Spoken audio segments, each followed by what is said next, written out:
I think there are only two reactions to pickles, and it's either you love them or you hate them. I've never met anyone who's just neutral and says, well, pickled anything is all right. Me, personally, I'm a sucker for anything pickled. I would just eat and eat and eat. So let's make some pickled onion and some pickled cucumber.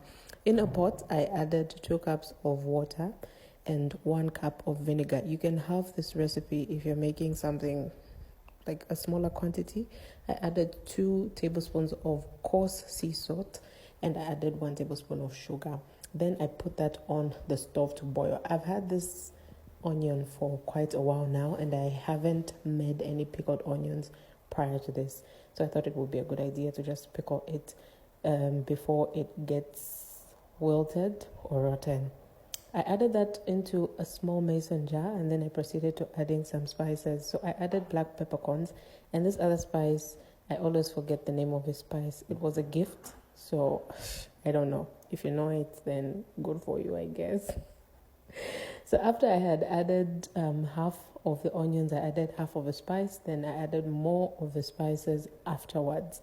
I set that aside and then I worked on this cucumber as well. It had been sitting in my fridge for quite some time and I didn't want it to go bad as well.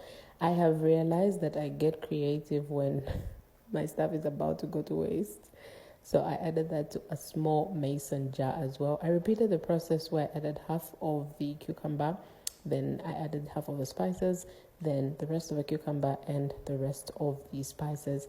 To my pickled cucumber, I wanted it to be a little bit spicier than the onion, so I added some dried chili as well. After the water had boiled and the salt and the sugar had dissolved, you don't necessarily have to boil it, but just make sure that the salt and the sugar is dissolved and then let it cool.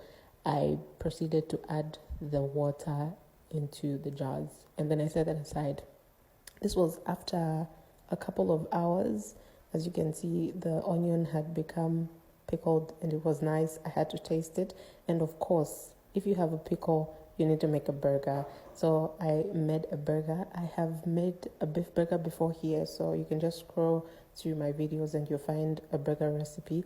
But this one was extra because I doubled the beef, I doubled the cheese, I added a fried egg, and then of course I had to add the pickles. I added some bacon as well, and this was the final outcome. Bye.